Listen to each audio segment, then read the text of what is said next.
बिस्मिल्लाहिर्रहमानिर्रहीम। अस्सलामुअलैकुम। मेरे चैनल में आपका इस्तकबाल है।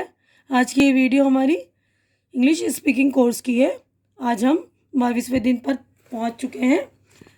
तो आज हमारा जो होगा मकाम ज़ाहिर करने वाले अल्फाज यानी प्लेशियल से बने जुमले, यानी जो प्लेस को ज़ाहिर करते हैं ना, मकाम को।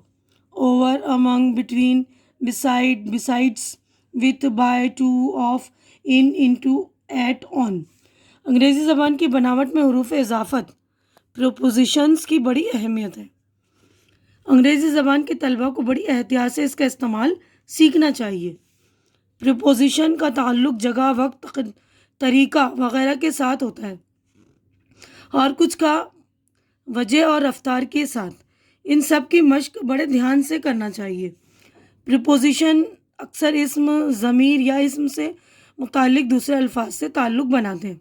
ये अक्सर इस्म वगैरह अल्फाज से पहले लगते हैं और कभी कभी बाद में भी जोड़े जाते हैं।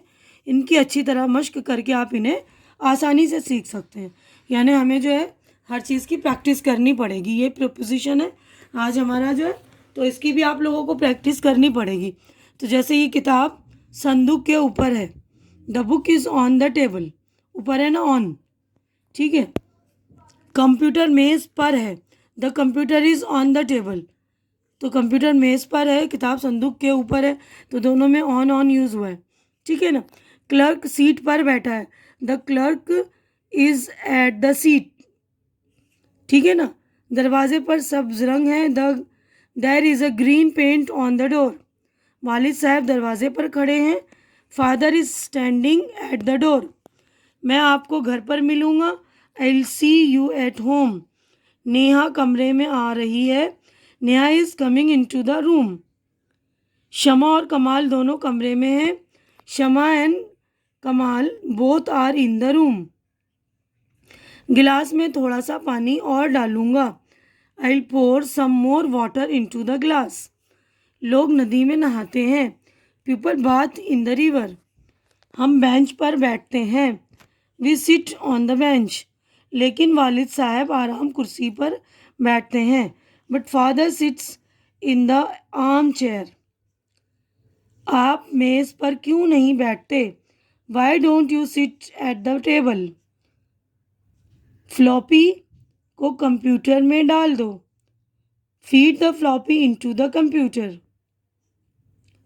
वो अपने मकान के अंदर गया, he went into his house, खत कुरियर के ज़रिए भेजा गया, the letter was send by courier, by यानी ज़रिए,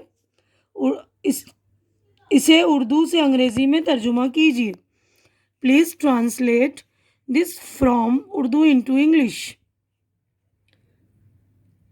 हिमाचल प्रदेश शुमाली हिंदुस्तान में है, Himachal Pradesh is in northern India, Nepal Hindustan की शुमाल सिमत में है, Nepal is to the north of India, किसी आदमी को इसकी पोशाक से मत पहचानो, डोंट जज a person by his clothes.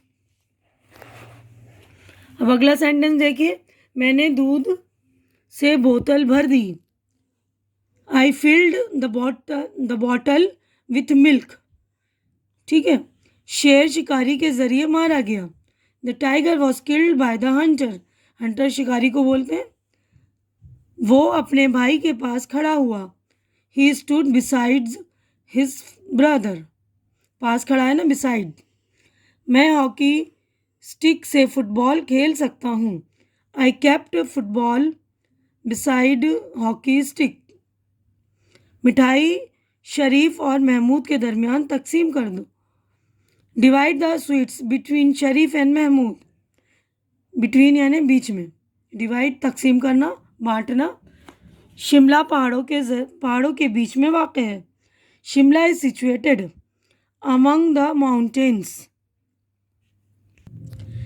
Shimla is situated amongst, देखिए एस टी लगा, अमंग्स्ट द माउंटेन, सिचुएटेड यानी वाक़, अमंग्स्ट यानी बीच में, माउंटेन पहाड़ियाँ, पहाड़ों के दरमियान, वो उसूल पसंद आदमी है, he is a man of principles, उसूल पसंद, ठीक है ना, प्रिंसिपल उसूल को बोलते हैं, जमुना नदी पर पुल है।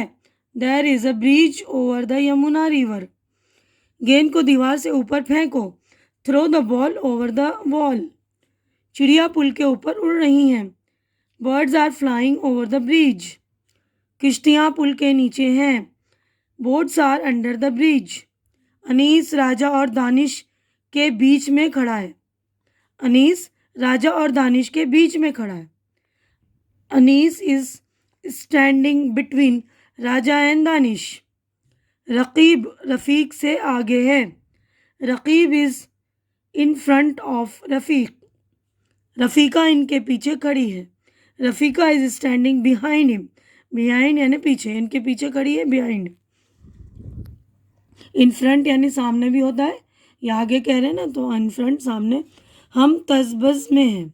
पैसा मेरी जेब में है। मछलियाँ समंदर में हैं। We are in confusion. Confusion को बोलते हैं तजबज़, यानी किसी हम सही नतीजे पर नहीं पहुँचते हैं तो उसको बोलते हैं हम कन्फ्यूजन। कुछ समझ में नहीं आता तो confusion. The money is in my pocket. Fishes are in the sea. अंदर कौन है? Who is inside. ठीक है, क्वेश्चन है तो आपका अंदाज बोलने का भी क्वेश्चन वाला होना चाहिए। ठीक है, अब ये पूरे चैप्टर का देखिए, बड़ा याददाश्त, टू रिमेंबर, रिवाइज है पूरे चैप्टर का। By, with, in, on, at वगैरह प्रीपोजिशन का इस्तेमाल अक्सर मकाम, प्लेशियल और ज़मानी, टेम्पोरल अल्फाज के तौर पर होता है। ऊपर आपने प्लेशियल मानी में इनके इस्तेमाल देखे हैं। ऑन और एट दोनों का मतलब पर है, और बाय और विथ का मतलब साथ है, और इन अल्फाज के मतलब में बड़ा फ़र्क है। ऑन द टेबल का मतलब है मेज़ के ऊपर। एट द टेबल का मतलब है मेज़ पर। बाय द टेबल का मतलब है मेज़ के ज़रिए से, और विथ का मतलब है साथ। ठीक है ना, तो सारे फ़र्क आप लोग अच्छी तरह से देख लेंगे। ठीक है ना, तो देखिए एट और ऑन का दोनों का मतलब देखिए पर है, लेकिन इस्तेमाल जब हम करते हैं तो उनमें फ़र्क हो जाता है। बाय और विथ का मतलब है साथ, लेकिन जब इनका इस्तेमाल होता है तो बाय का मतलब ज़रिए के मतलब उसमें आता है, और पर इन अल्फाज के मतलब में बड़ा फ़र्क है। ऑन द टेबल का मतलब क्या हुआ? मेज़ के ऊपर, है ना। एट द टेबल मेज़ पर। बाय द टेबल मतलब के ज़रिए, और विथ का मतलब होता है साथ। बिटवीन दो अक्षास या दो चीज़, अशिया यानी चीज़ के लिए आता है। अमंग दो या दो से ज़्यादा अशखास के लिए इस्तेमाल होता है। बिटवीन का मतलब होता है बीच में। अमंग का मतलब भी बीच में होता है, लेकिन अमंग में जो है ज़्यादा होते हैं, दो से ज़्यादा लोग हो सकते हैं। Kamala is going in her room. Kamala is going into her room. तो ये देखिए, ये वाला सही है, इन हर रूम, तो ये गलत हो जाता है। अगर हम ये कहेंगे Kamala is sitting in the table या इन द रूम, तो सही होगा। इन द टेबल नहीं होगा, ऑन द टेबल होगा, क्योंकि टेबल के ऊपर बैठते हैं हम। ऊपर के दो जुमले में दूसरा जुमला ठीक है, यहाँ मतलब है कि बाहर से कमरे के अंदर जाना, ना कि अंदर चलना फिरना। ठीक है ना, तो अंदर अगर वो बैठ रही है तो हम सिटिंग इन द रूम कह सकते हैं, इसलिए इनटू का इस्तेमाल किया गया है। इनका इस्तेमाल वहाँ होता है जहाँ ये मतलब निकले कि वो अंदर काम कर रही है। मतलब ये नीचे लिख के जुमले पढ़िए। कमला is in her room, Kamala अपने कमरे में है। Kamala is sleeping in her room, Kamala अपने कमरे में सो रही है। जैसे मैंने ऊपर बताया ना, Kamala is sitting in her room, Kamala अपने रूम में बैठी है। Kamala is standing her room, या Kamala is walking her room.